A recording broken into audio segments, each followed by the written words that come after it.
Hello, I am Nancy Allen, Advisory Board Chair of the Osher Lifelong Learning Institute at the University of Minnesota.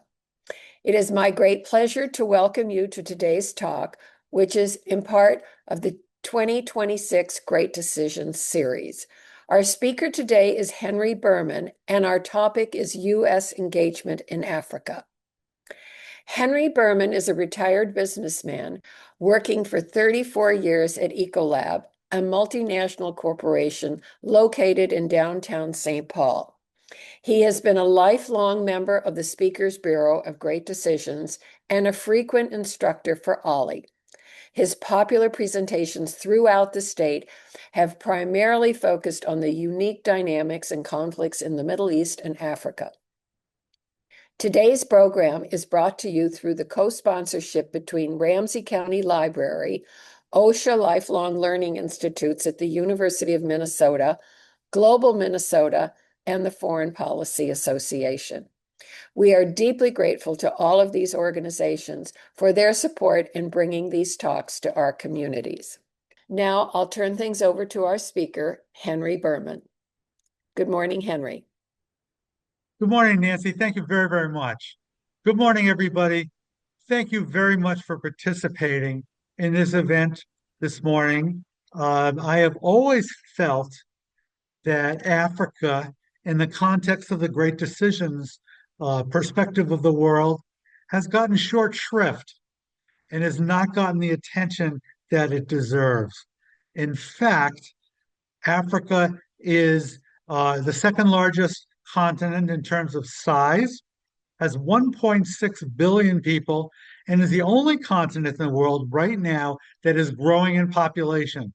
Global population, if it wasn't for Africa, global population would be receding right now at this point in time.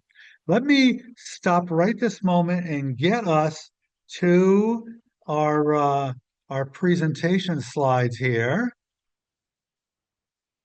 Okay, here we are. U.S. engagement with Africa. Now, what I'm going to talk about today,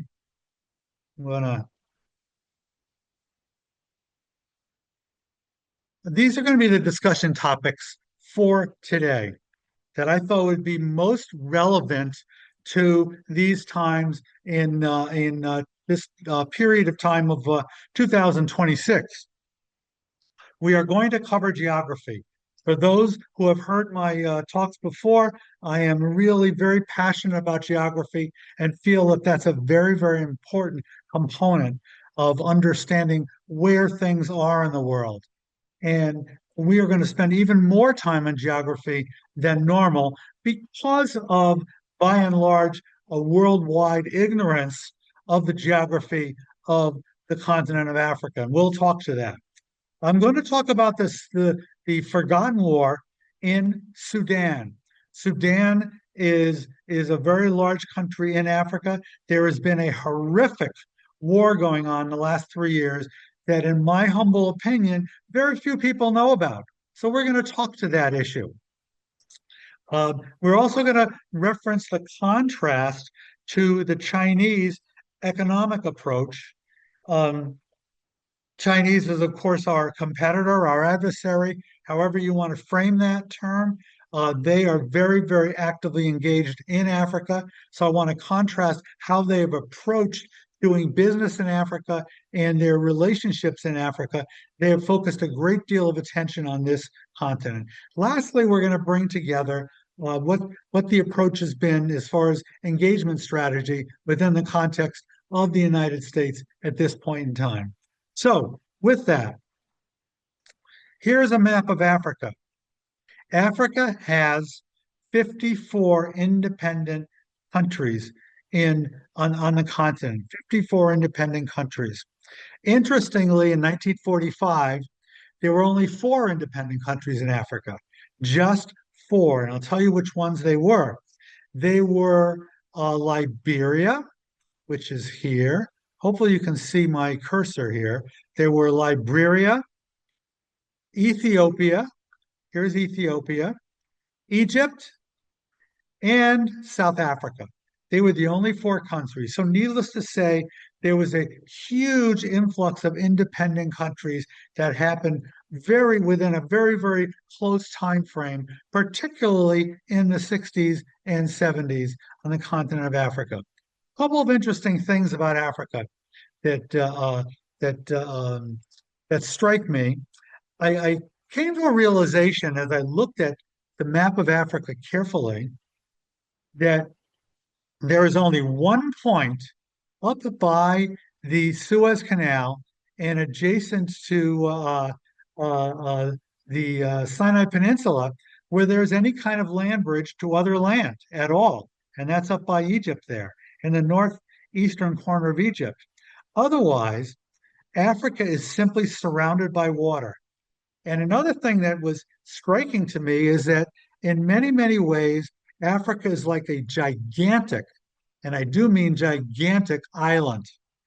The only way you can get goods out, what that means is the only way you can get goods out from the interior of the continent is to get things to the coast, to some water, and then it can get a widespread distribution. So has a huge amount of implications to the financials and the industry in Africa. And we will talk to that because one of the primary sources of appeal for Africa to the rest of the world are its minerals, its strong, strong mineral content throughout the continent. There is a saying amongst Africans that the rest of the world is more interested in our minerals than our people, which I'll let you just kind of decide on your own. So, with that, let's move on. The growth of Africa is just really astounding. In 1900, Africa represented 8% of the global population, just 8%. Today, it represents 19% of the global population. The actual population of 1.6 billion is expected to double within the next 25 years. And by the year 2100, probably a time that most all of us listening to this will not be around, uh, 40 to 50%, 40 to 50% of all people on this planet will be African. So that's a pretty astounding number. Needless to say, once again, this speaks to how important Africa is. In addition to its population of 1.6 billion, it has a median age of just 19 years old. It's very, very youthful. I have talked about this in the context of the Middle East, even more so in Africa. This has huge implications to how things are also changing in Africa and the implications as far as things like immigration, etc. So also, Africa is becoming very, very strongly urbanized.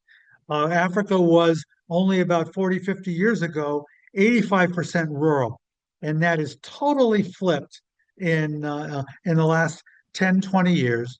And the degree of urbanization in Africa is even stronger than countries like China and India.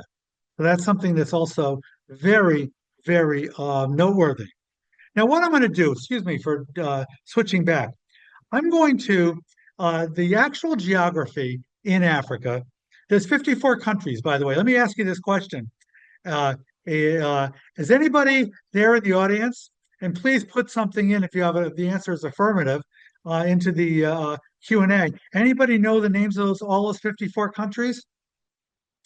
I whenever I've given this talk publicly, whenever I ask that question, everybody's just laughs because this is a real challenging topic. The countries are very much less known to the general public. And so I'm going to go through in a little bit of depth, a little tiny bit of depth in detail, the geography of Africa and divide it into four quadrants: Northern, Eastern, Western, and Southern Africa, and talk about some of the profiles of the prominent countries along those lines. Okay, we're going to look at the North first. First of all, if you look over on this is Northern Africa. Northern Africa is adjacent primarily to the Mediterranean Sea. the Northern Africa tends to have a stronger connection, okay, ethnically, politically, whatever, to Europe. Very, very much so to Europe. Um, Algeria, which you can see over on the left side, is the physically largest size country in Africa. Algeria is the largest size country in Africa. Algeria, Morocco, Tunisia have close ties to France, and French is spoken in those three countries. Libya more so to Italy, and Egypt has a strong connection, interestingly, to Britain, Great Britain. Um, Generally speaking, Egypt and Libya and Tunisia are tied very strongly to the Middle East. To a great extent, all of those up along the coast are. You can see a term here called the African Transition Zone. Just above that is the largest desert in the world, the Sahara Desert. Okay.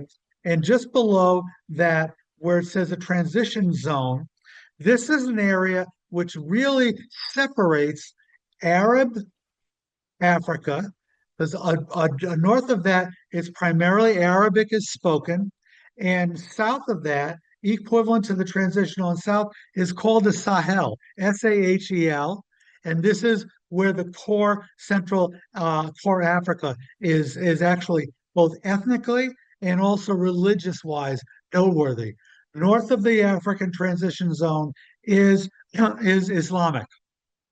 South is a whole bunch of a variety uh, uh, of other ethnicities. Swahili is a predominant, as you just get south of the transition zone, the prominent religion, and the whole nature is very, very different, north versus south of the African transition zone. So, another thing noteworthy in this part of the world, in Egypt, if you look over to the right in Egypt, the north part of the Red Sea, connecting, there's two fingers. One of those fingers, the one furthest to the west, has a man-made dam called the Suez Canal, I should say, called the Suez Canal. That was actually built in 1870. It's very, very pivotal to the transition and movement of goods from the south, from the Indian Ocean, from the Middle East and the Persian Gulf, up through the Red Sea and through the Suez Canal. You might find this interesting. 15% of all goods globally on the waterways of the world go through the Suez Canal. Now, as a benchmark for comparison, the other very famous canal in the world is the Panama Canal. Panama Canal has only 9% of all goods go through the Panama Canal. So the Suez Canal is absolutely pivotal and is considered also kind of historically been a political football between Britain and Egypt and other parts of the Middle East. Okay, and we'll talk about Sudan in just a little bit. Let's move on to to Western Africa. Western Africa is noteworthy. Primarily, it has been historically, ethnically French. This was historically known as French Southwest Africa. In the northern part of Western Africa, there's lots of terrorism and lots of unstable governments. Chad, Niger, Mali, Mauritania, Burkina Faso. There have been lots of coups taking place there, lots of terrorist activity. The United States has invested in troops in those areas. And Niger, which is a kind of interesting, is a very poor country. That has the largest population growth birth rate. That's the word I wanted to say. Birth rate of any country in the world. Its birth rate is something like somewhere north of 8 children per family. 8 children per family on average in Niger. So this is where the population is very, very very strong, and this is a place where these are areas where the high growth rate manifests itself tremendously in Africa. Down under beneath Liberia, Cote d'Ivoire, Ghana. This is all water here. And up along the coast, Senegal, Guinea-Bissau. Tragically, these are areas that used to be departure points for slave ships in the 19th century and 18th century that went to the Western Hemisphere.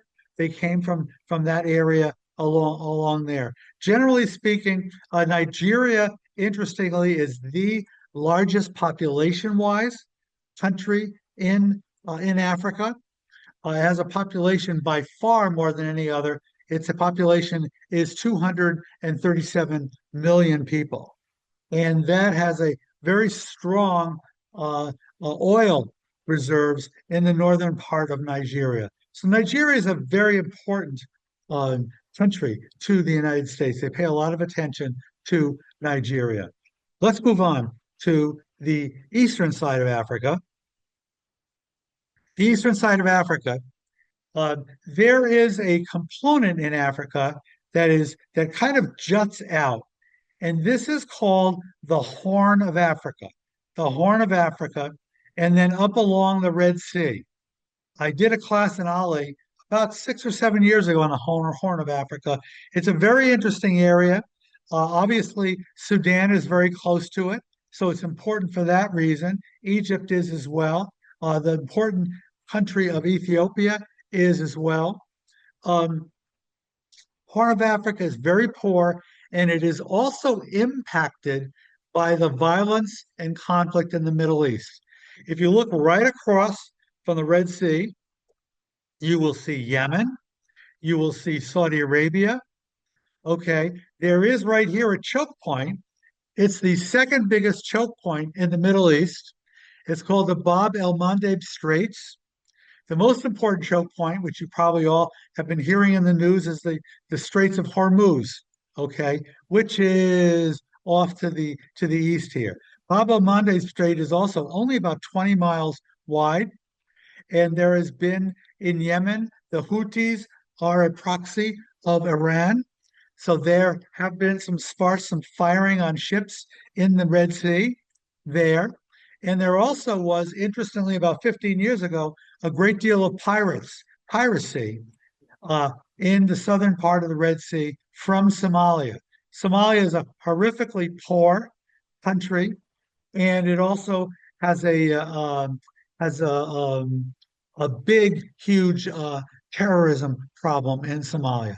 Now, if we move south uh, from the Horn of Africa, you see some other prominent countries. Kenya. Um, you see Lake Victoria here. Victoria Falls is along Lake Victoria. You'll see Tanzania. Tanzania in the north of Tanzania is Mount Kilimanjaro. Mount Kilimanjaro. Okay.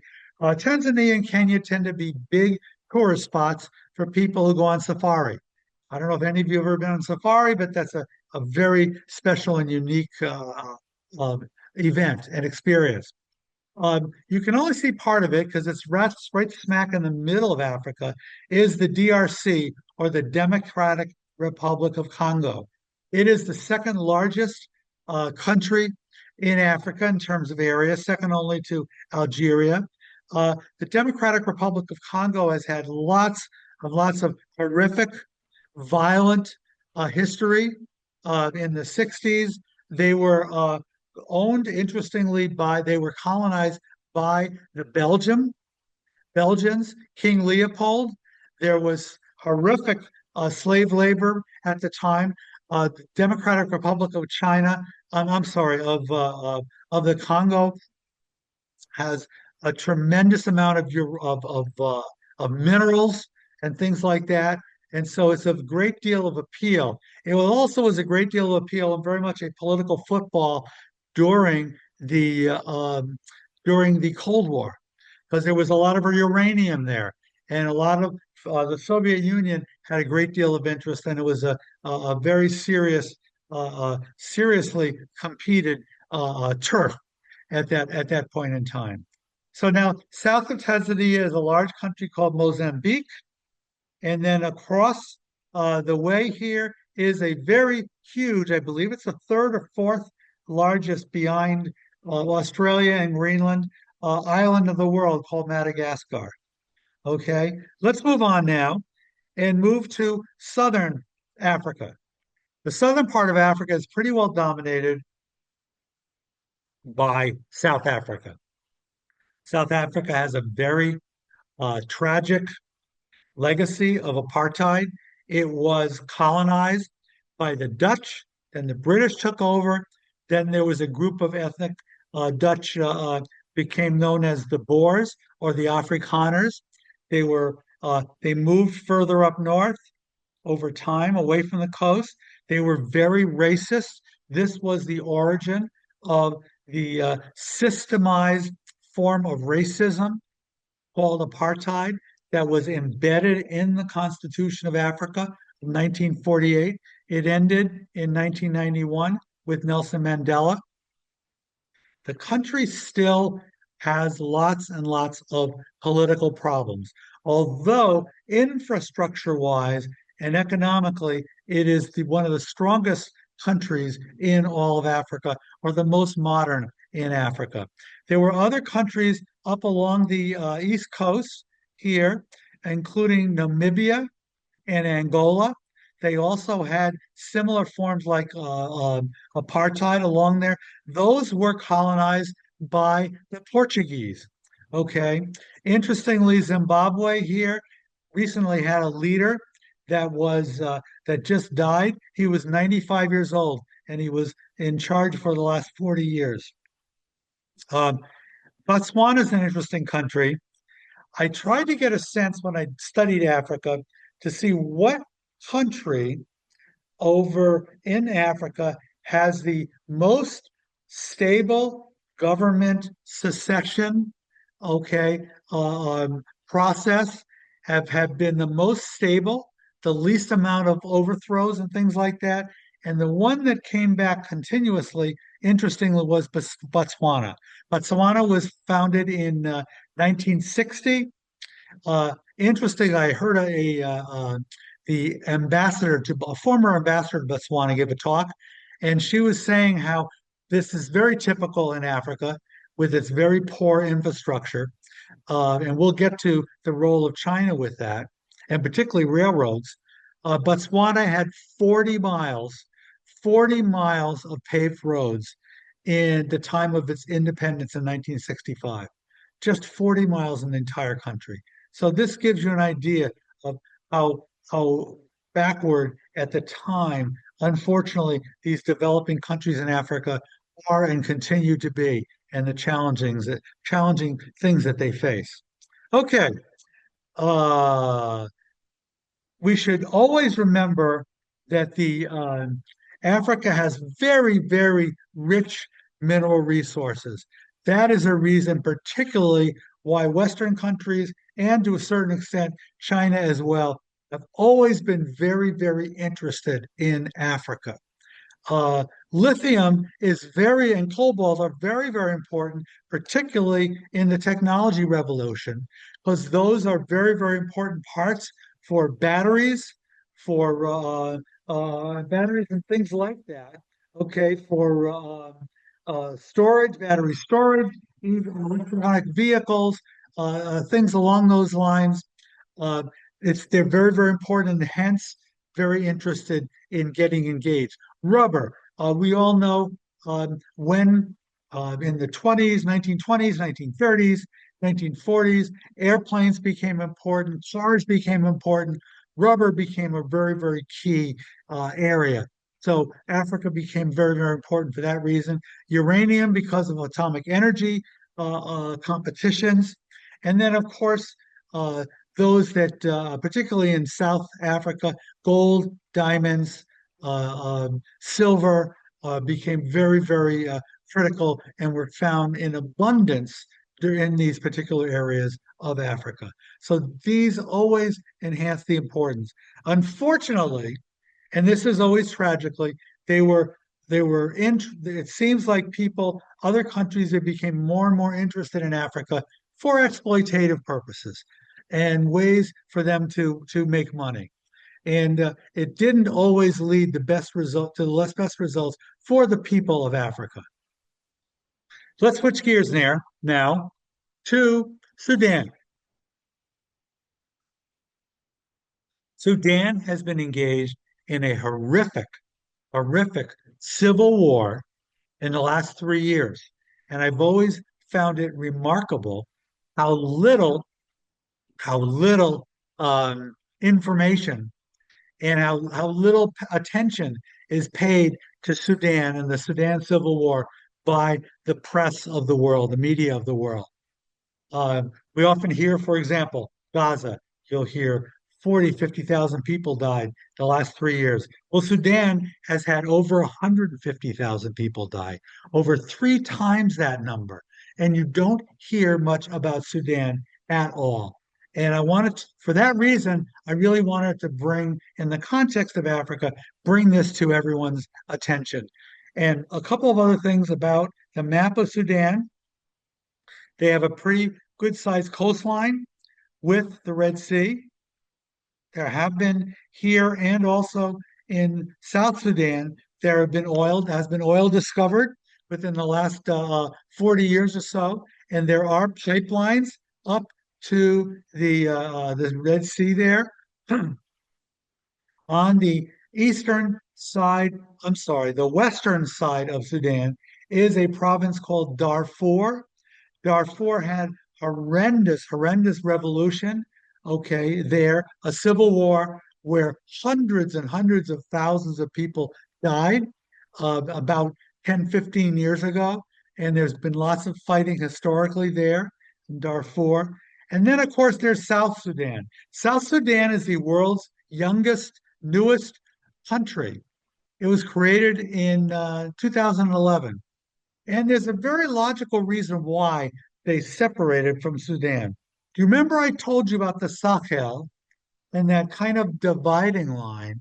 Okay, that kind of dividing line that we had there. That dividing line uh, went right along this area here. And the nature of the country Sudan used to be the largest country in Africa, huge country in terms of size. But there was sort of an imaginary line. And north of that line, Sudan was very Middle Eastern like. Everyone spoke Arabic. It was very desert like. And, and people were Arab, ethnic Arabs were in Sudan. Okay, now south of the Sahel in this area here, which became a separate country, was very African-like. Swahili is the language that is primarily spoken, and there was a natural separation there, both ethnically, religious-wise. This is north in Sudan is primarily Islam. South is not.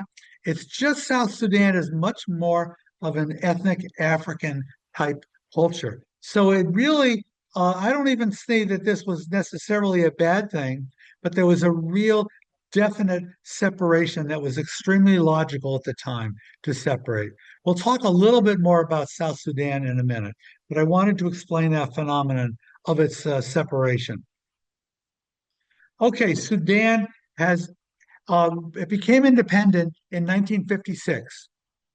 It has always been poverty stricken and very much a dramatic instability everywhere. Because of its large size and its deserts, it's very isolating. The rural landscape, it has non-existent infrastructure. There are no roads that go down, up and down through those desert areas. Climates are very harsh, very little agriculture.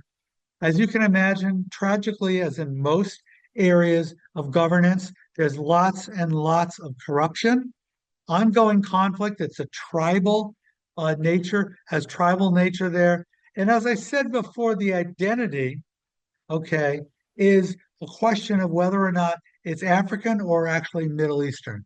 And Sudan proper, how it stands now, is primarily Middle Eastern. Okay? It has a history of conflict. This has not been just going on the last 3 years. This has been going back to the beginning of independence.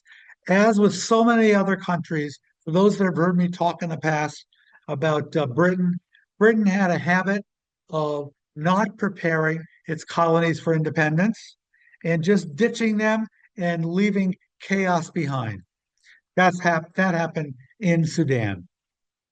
Between 1956 and 1972, there was a huge civil war, lots of on again, off again conflict. 500,000 lives were lost. Then in 79, they did discover oil. In 83, in the 70s, there was a little period of quiet. Another civil war started in 2003, went on for a good 20 years or so. And then on top of that, there was a war in Darfur, tribal wars, where hundreds of thousands of lives were lost. You may recall there was lots of appeals for money and things like that during that time in Darfur. There was a horrific dictatorship from 1989 to 2019, 30 years, by a man named Omar al-Bashir. He ruled the country with an iron fist. He welcomed Osama bin Laden into Sudan at a certain point in time. And it was a very, very difficult place to live in because of him. He was overthrown in 2019 by the people. And people were very, very excited at the time that there was going to be civilian governance and that steps could be taken towards a democracy in Sudan. Lots of excitement. And also, interestingly, they joined the Abraham Accords in 2019 as well. Sudan did. Then 2023, everything fell apart with a military coup. And with a military coup, the military took charge. They started fighting amongst all the tribes, and there was a civil war here. And this is where things stand. Very, very much incomplete and hard to imagine how that's going to close itself up and get realized as far as some semblance of peace. And it's in this civil war of the last 33 years, I mean, that there have been almost between 150 and 200,000 deaths, lots and lots of suffering. This is actually a picture from Darfur, but you can see these rebels. They mean business. This could have been also battles. There are tribal organizations in either Darfur or Sudan, the current civil war. But I wanted you to at least see a sense of a picture of the military in action there. Now, this has been called the Forgotten War. The Forgotten War on what is going on right now. There are two primary competitors in this Forgotten War. And trust me, they're both awful.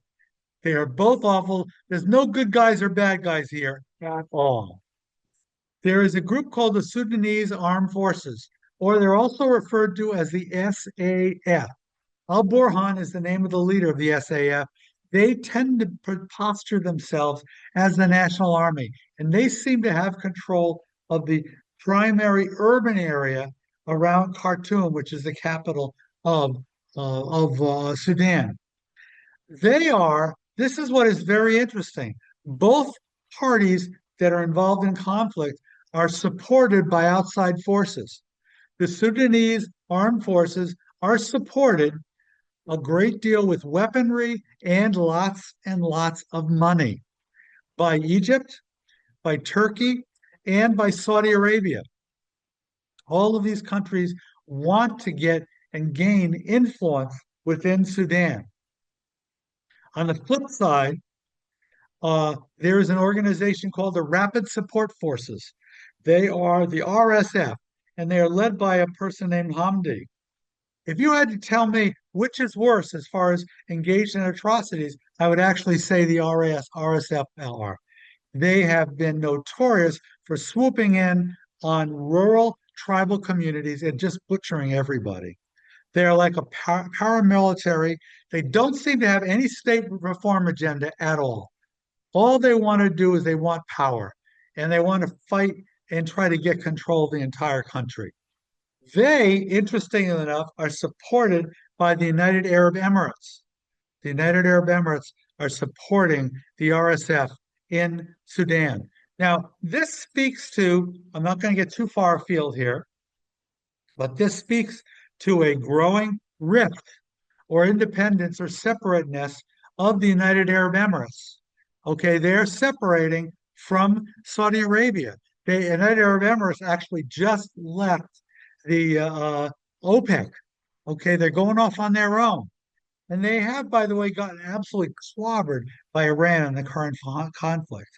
But as you can see here, very, very serious conflict between these two parties in Sudan, and they are getting support from Saudi Arabia versus the United Arab Emirates. There are atrocities on both sides, as I mentioned, and it appears like when and if this will ever calm down, these other regional powers will have outsized roles.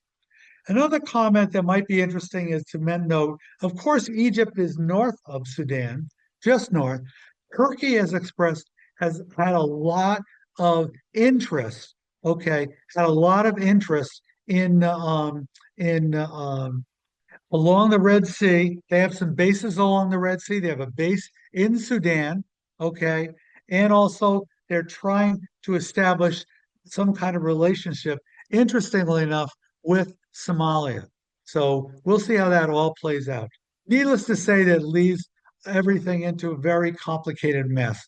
And another thing that tends to happen, these wars spill over into the other over borders, into Chad, into Ethiopia, into Egypt.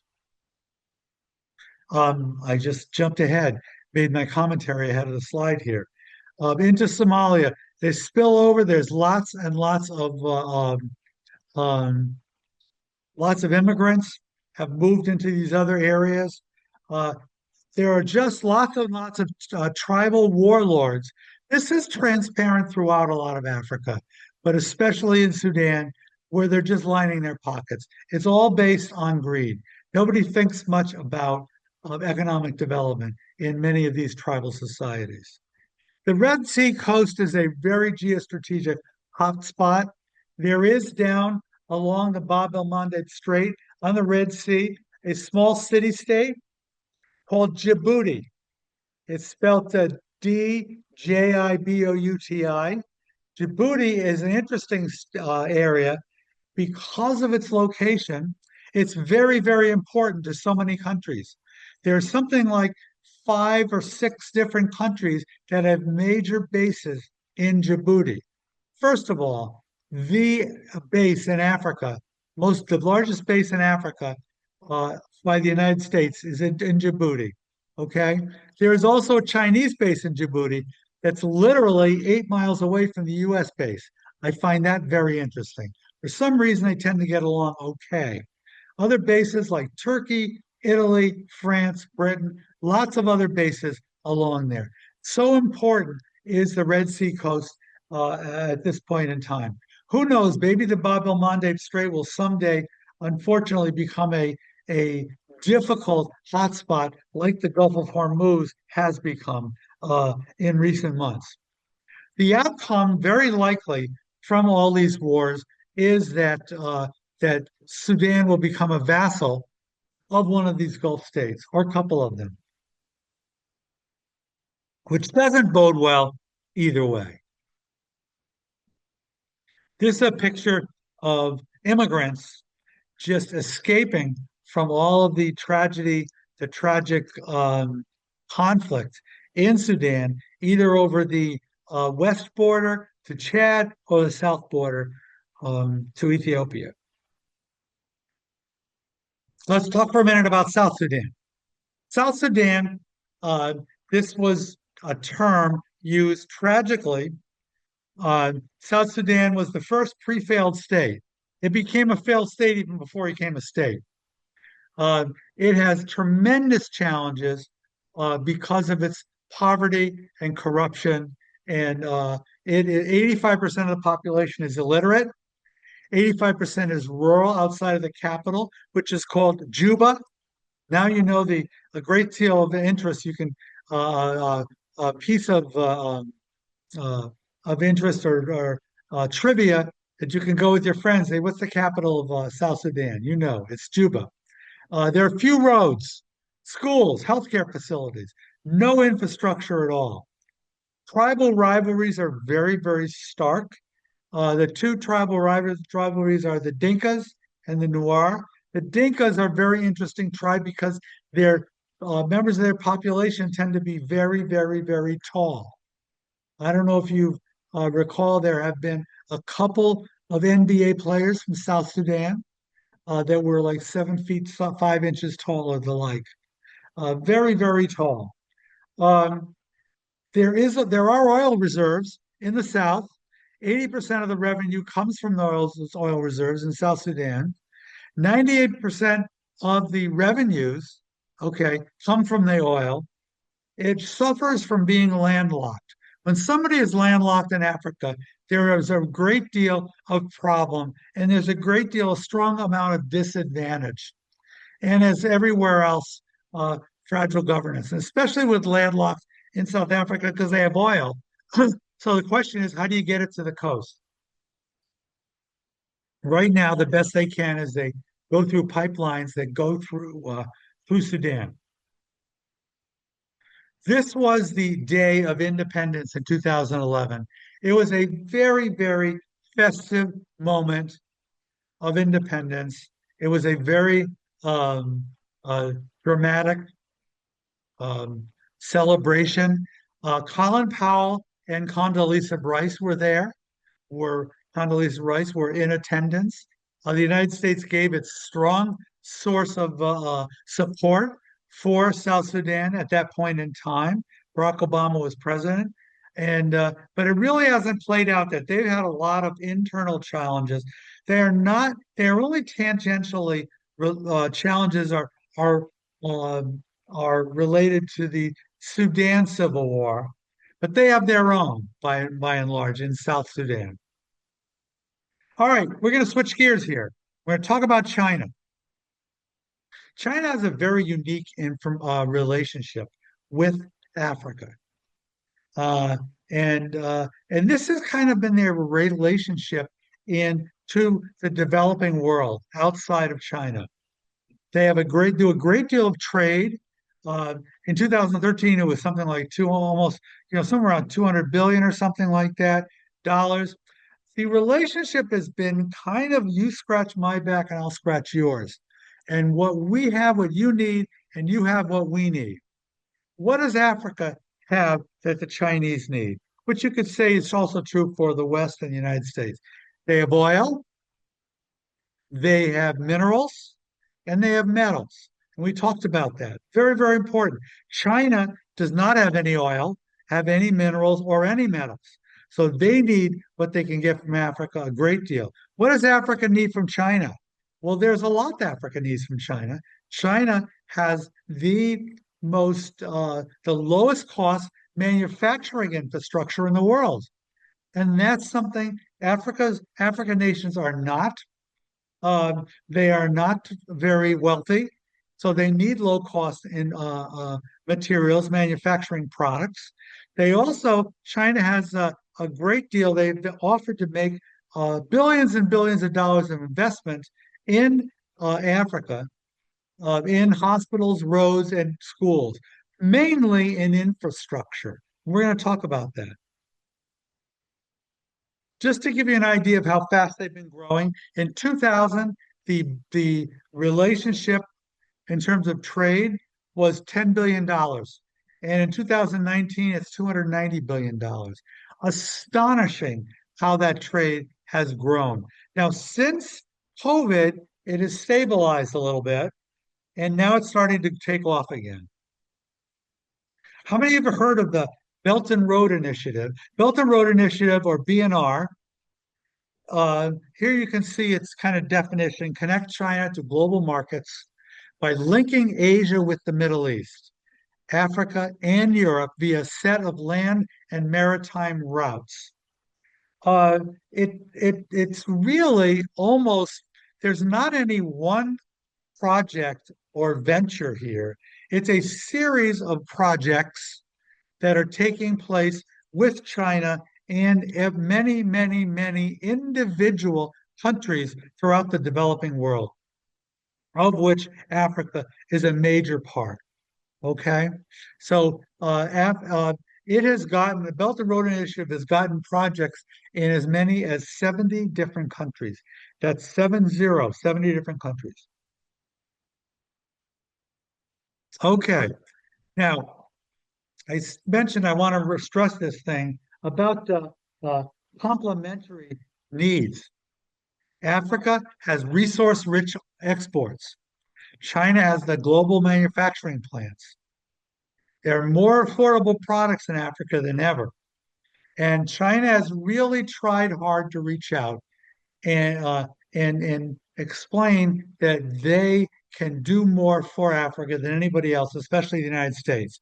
What they've tried to do was set up infrastructure related projects where there are needs. For example, a railroad from the Congo to the coast, a dam on the Nile River, okay, to use the Nile River more efficiently. Uh, Lots and lots of other things.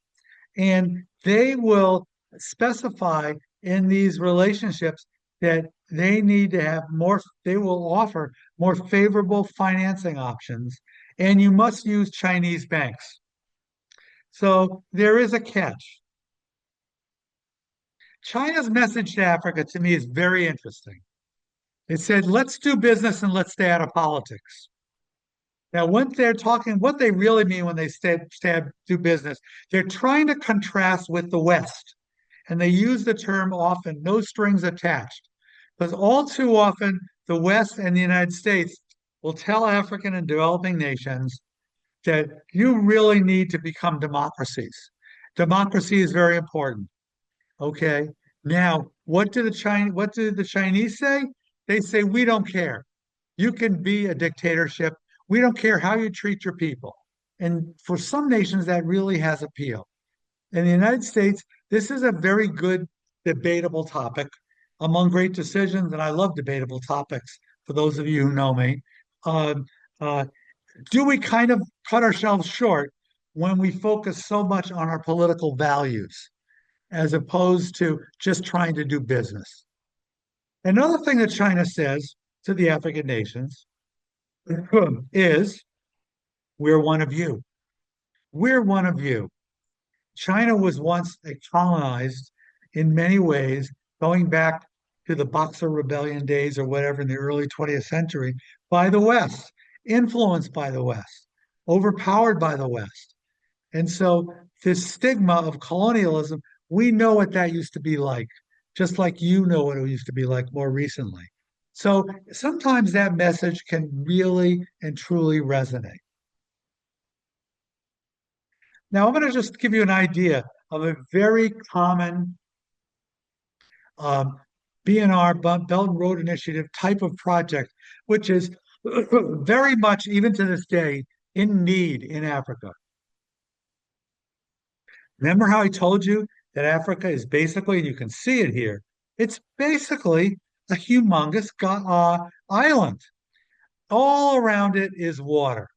And in order to get goods from the interior of Africa, mainly down around here, okay, out to the water to get distributed out to the world, you need to get to the water. And the best way to do that is through railroads.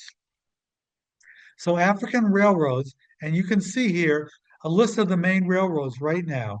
There aren't too many. There really aren't too many. There is a big one over here in Ethiopia that the Chinese have built also that ends up here in Ethiopia. There are also, and also South Sudan here. There are also a bunch from the Congo that have come down and through, and then several out to this side, to both sides of the Atlantic and the Pacific, and then down in South Africa as well. So you can see railroads are a really, really big thing. Now let's step back here and talk about legacies and talk about exploitation, and colonization. There is a horrific history of exploitation by Europe of the whole continent of Africa.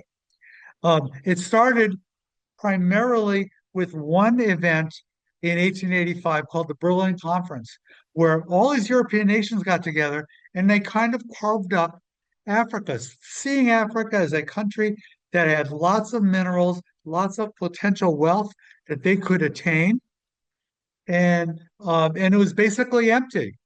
They were all basically all the occupants were people that were living very much in a primitive manner. And there was rapid colonization. There was eventually an age of independence. There were lots of proxy conflicts, lots of conflicts in Africa, particularly during the Cold War. And now what we see playing out in Africa is a lot of rivalry with China geostrategically. And excuse me, and I'm going to use this as my segue to talk about the United States. What have been some historic attitudes of the United States towards Africa? Democracy promotion, democracy, democracy, democracy. This is our core political value. Okay. We have had some very positive inroads in Africa and some very positive successes historically in the area of global health. Uh, the most successful, in my opinion, was to his great credit, of George W. Bush Jr.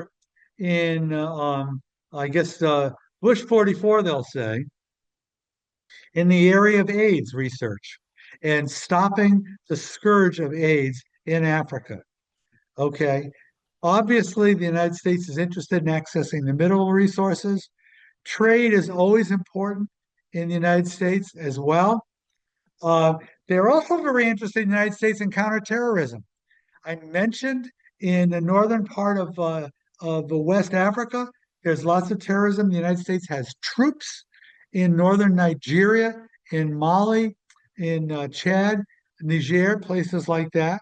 Not a lot, but 5 to 10,000 here and there to help with anti-terrorism in those areas. There are groups called Al-Shabaab, which were connected to Al-Qaeda in Africa. Climate change is a big thing that many parts of the United States, somewhat based on how you feel politically, is an important thing to the United States in the context of growth in Africa.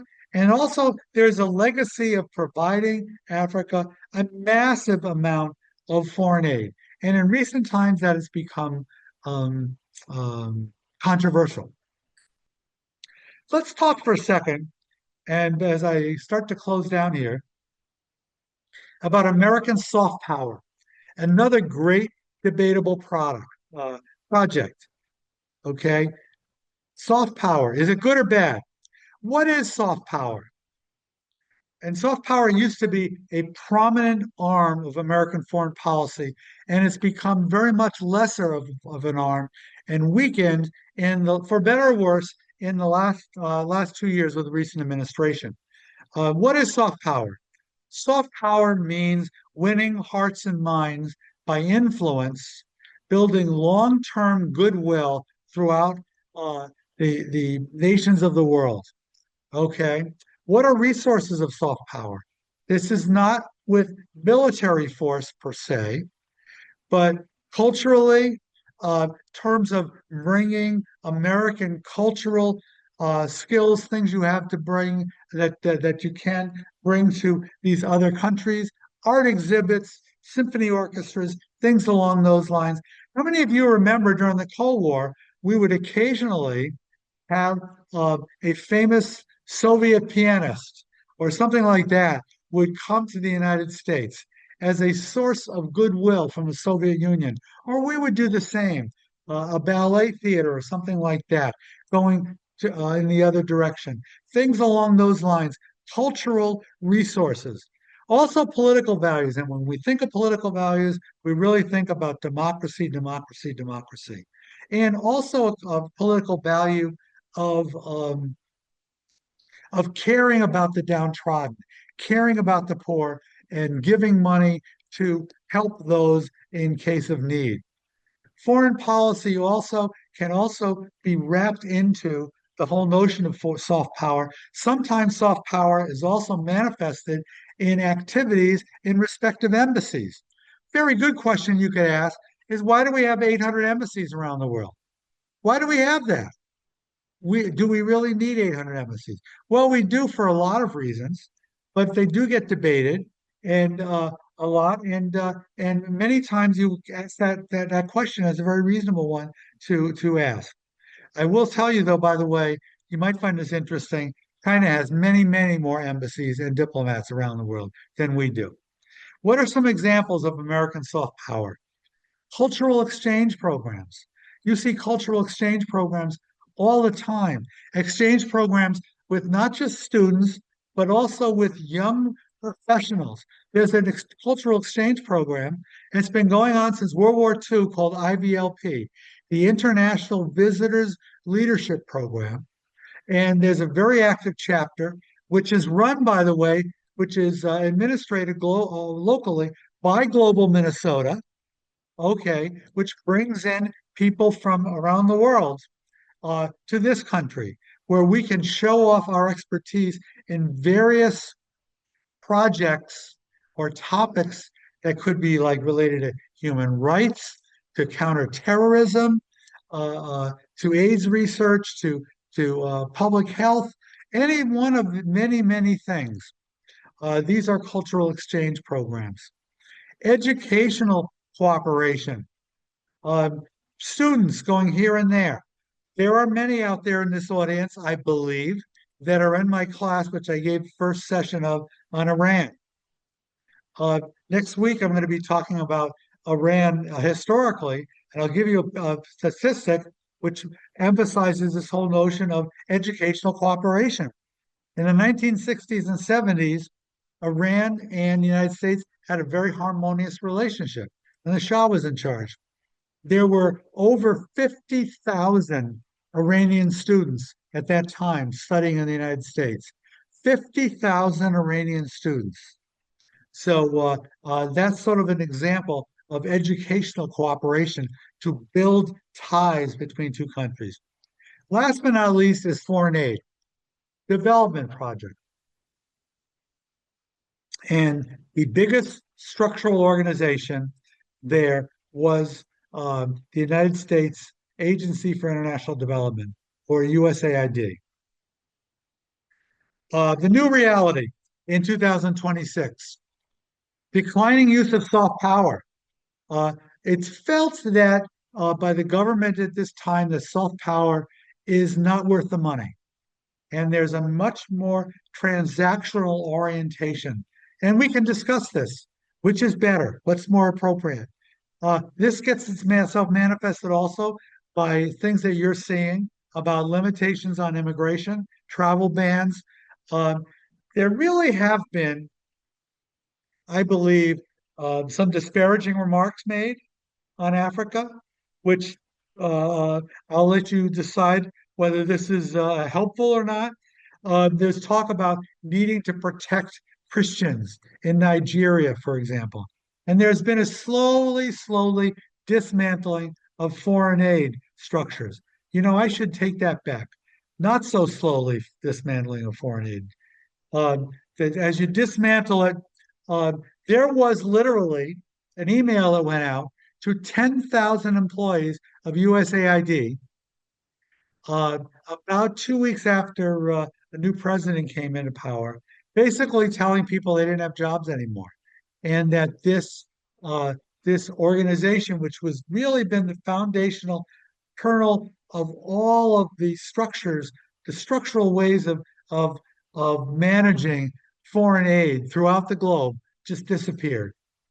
Aside from a little bit of chaos in impacting 10,000 people, the elimination there really sent a lot of the foreign policy establishment scrambling. There's more promotion of tariffs. Visa bans have been more prominent on African students. We're seeing this especially in Minnesota. And you're hearing commentary, which seems like there's occasionally some harsh anti-Black rhetoric, which has not helped our relationship with the continent of Africa. This is my last slide, and I've noticed it's exactly 11 o'clock. What we have done in replacement of that, the rationale for the change it is that there have been much waste and inefficiencies, and that we need to do deals that are transaction oriented, get away from soft power, transaction oriented, and just demand something in return. We have done some separate deals. We have done separate deals with individual countries. It's said that there's about $15 billion of deals that have been finalized with separate countries, and they're slowly getting operational. I personally don't think that overall $15 billion is a lot of money when you're thinking about your relationship with the rest of the world, but it's something to think about. And the bottom line with some of this, which I have concluded, and you can argue the other way, I don't believe Africa is a real core interest to the United States. You can tell me if you think otherwise, but that's kind of how I see it. And with that, I'm going to stop this. And I have here 11:01. So I think that's pretty good, Nancy. And Yeah. we'll close this down and take any questions about Okay. this fascinating country that you would like to Okay. pose. Perfect. Well, first of all, Henry, another excellent, excellent talk. So precise, Thank so you. concise. Thank you.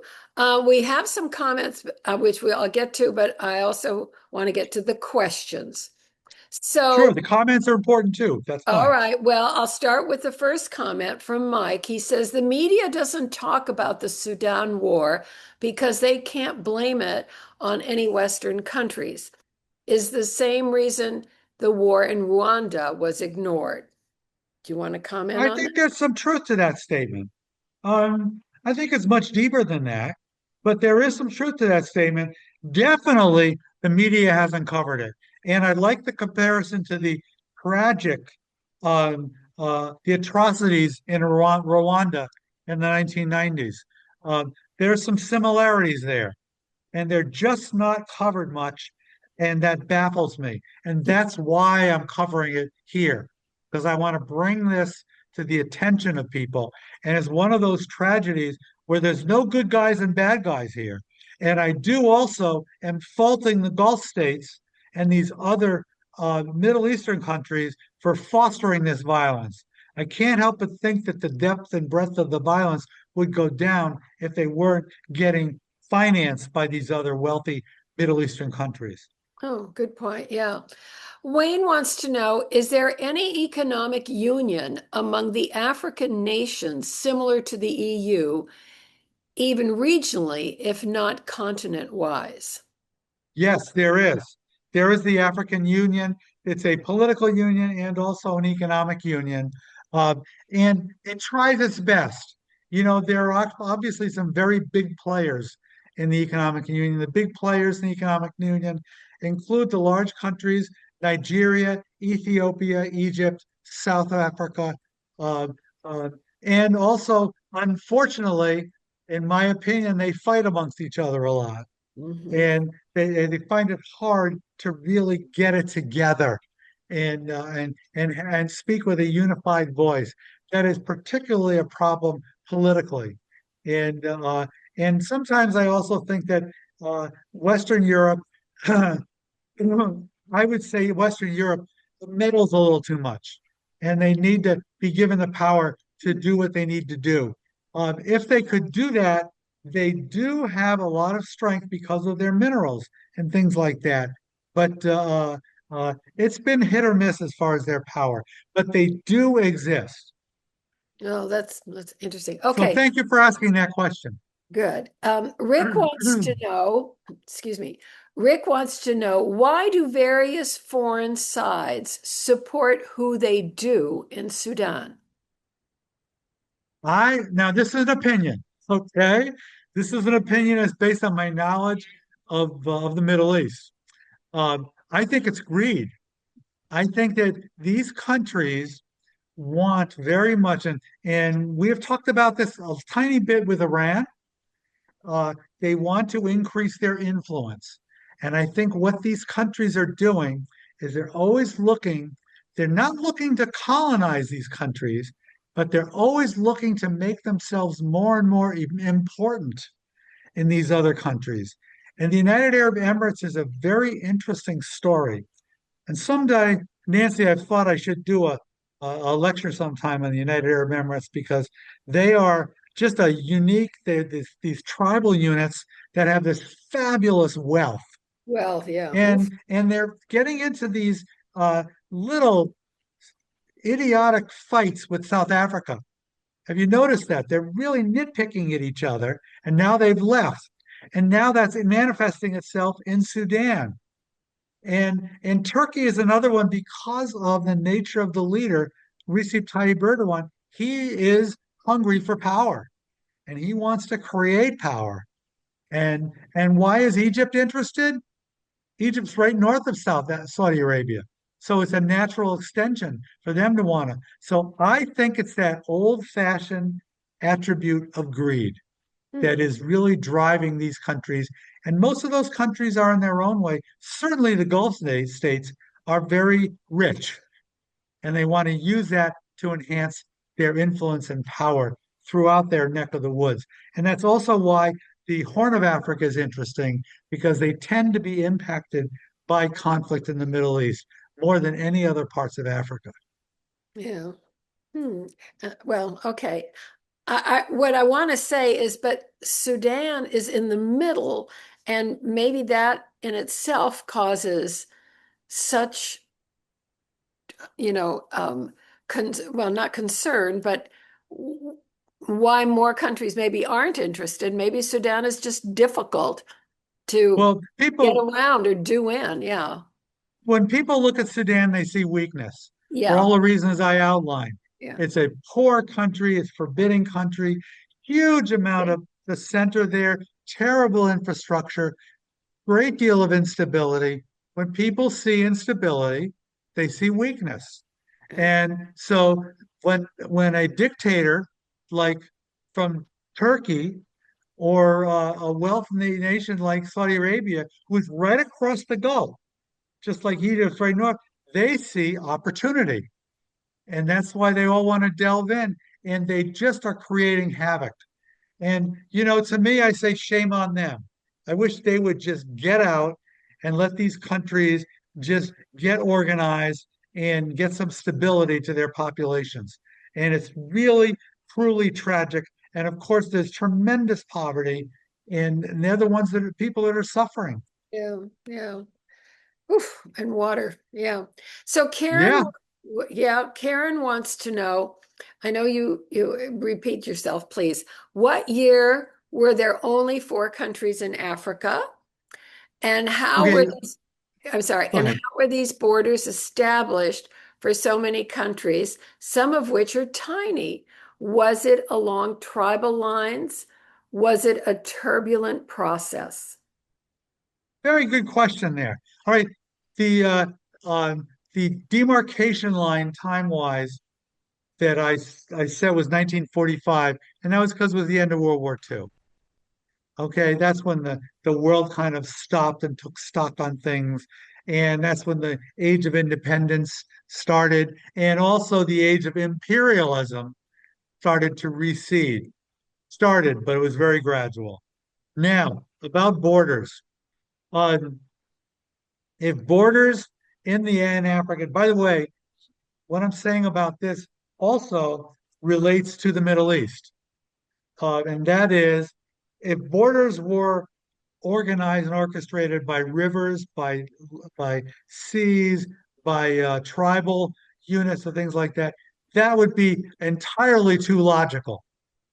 Uh, that's what they should have done. And I've been preaching this for years in the Middle East, how these borders are so haphazard, based on the whims of the colonialists or the Western European nations, primarily Great Britain and France. but Germany played in this game. Uh, uh, Also, Belgium played in this game. To some extent, the United States did, but only limited so. Uh, and so this is so primarily they were very haphazard. I would say that was the case for sure in most, not all, but most of the African countries. For example, in southwestern Africa, those countries were all colonized by the Portuguese. Well, the Portuguese got into conflict with the Afrikaners and the Brits in South Africa.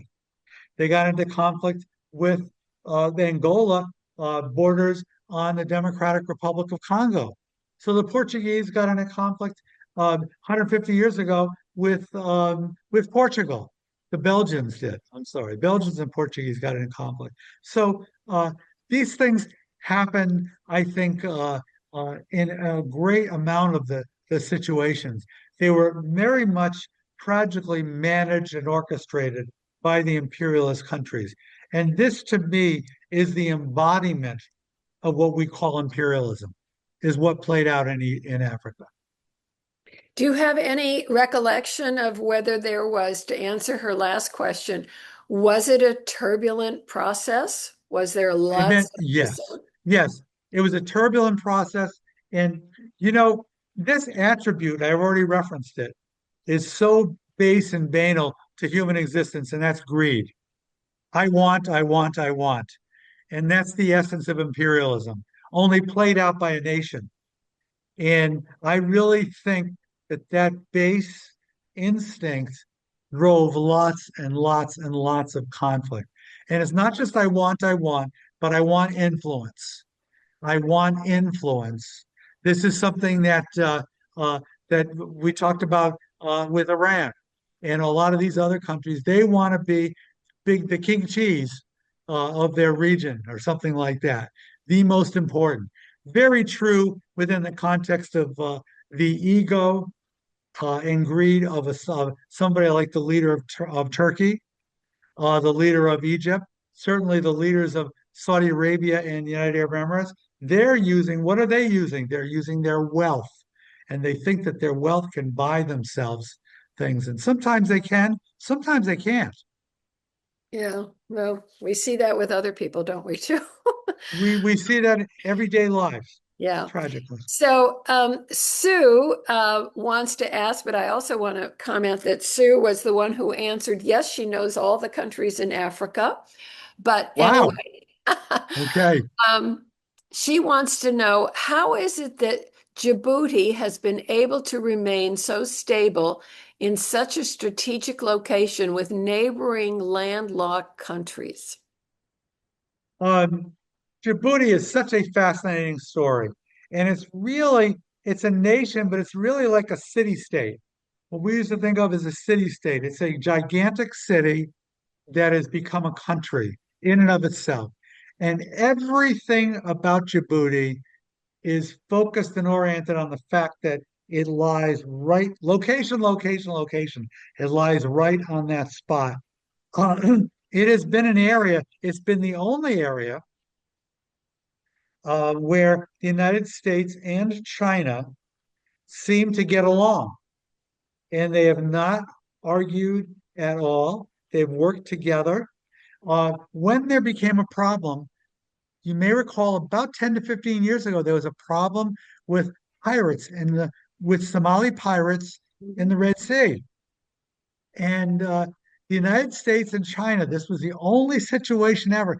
They worked together to eliminate that problem. They actually worked together to eliminate that problem, the United States and China. Now, I don't know a good answer to the question of why. Why, why is it here? I think everyone seems to have a universal agreement that this area is so important.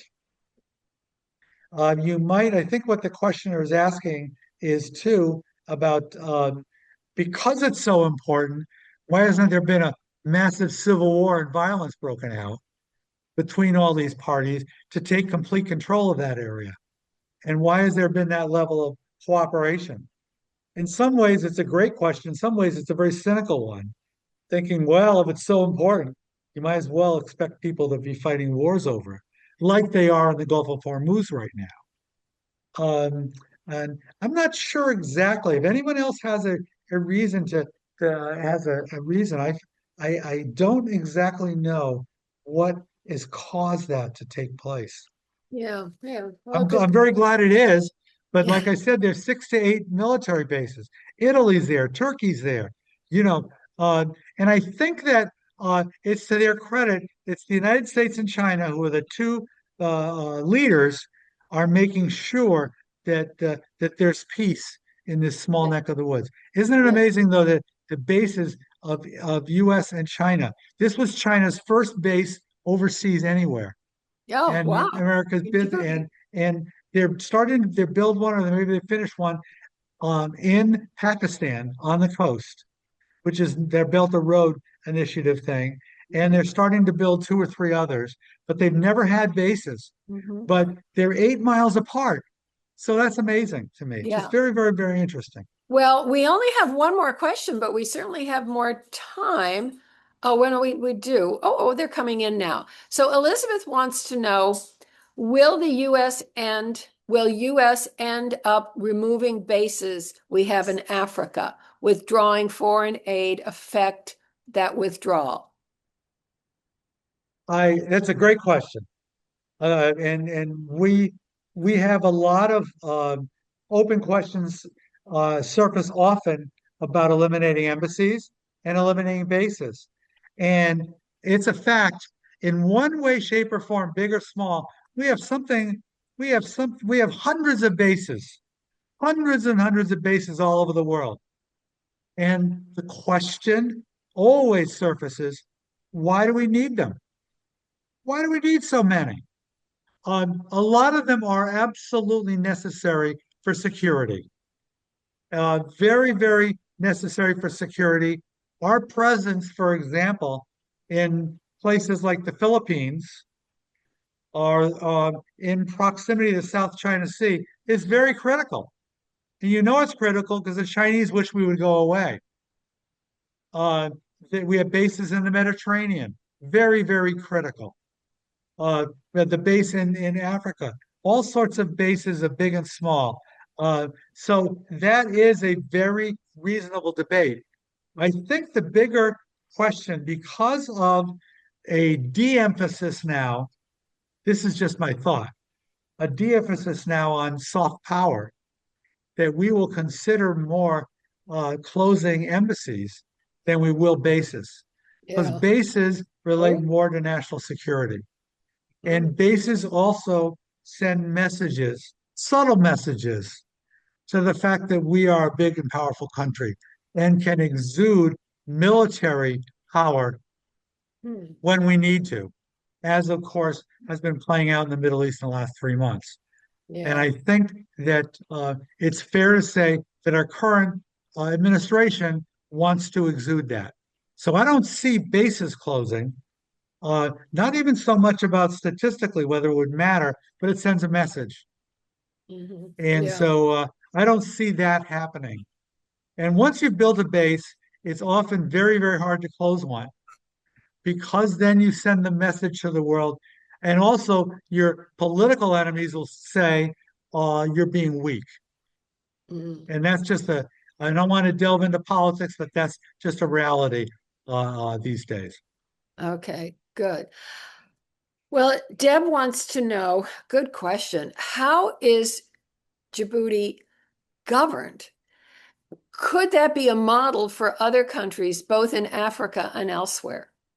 How is it governed? I believe, and I'm not positive on this, I believe it's a benevolent dictator.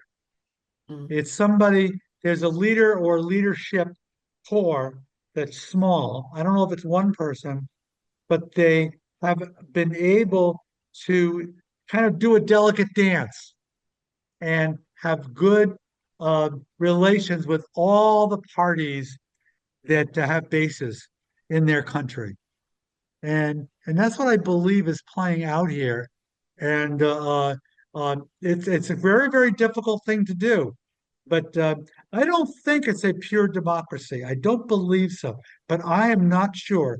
And I'm sure 10 of you are already looking it up as we speak. And jump right in if you have that information. I apologize. I don't know for sure. Okay, we have a couple more questions coming in. Um, Somebody didn't give their name. This might be a little to today's questions. What do you think about the quote refugee status of white South Africans? You know, I had a bullet point on that, and I took it out because I wanted to. I'll tell you the topic that I added at this presentation, and I've been talking about it, but I never had a slide, was on soft power. Because I think soft power is a good debatable topic and it's a reality today. And I took out that bullet point on that said exactly that. So you're onto something. Um, I talked about disparagement, I think, of Black Africans, which has often even been racially tinged. And also the opposite of that has been this mention about Christian power in South Africa and about white South Africans being uh, being maligned, being oppressed. Uh, as far as I'm concerned, that's utter nonsense. I think it's absolute utter nonsense. It's not happening. And uh, South Africa has not, since apartheid ended, uh, been quite as stable as we would hope. And the African National Congress, which is the Congress, the political party of Nelson Mandela, has become corrupt. And that's a legitimate comment. But as far as whether or not that should become a racial issue, it shouldn't be a racial issue. It should be good governance. And that's still what South Africa definitely needs. And I feel the comments about white Africans and being oppressed is just a backlash comment to the tragic legacy of apartheid. So it Yeah. really leaves me shaking my head, and I really don't pay much attention to it. That's Okay. my take.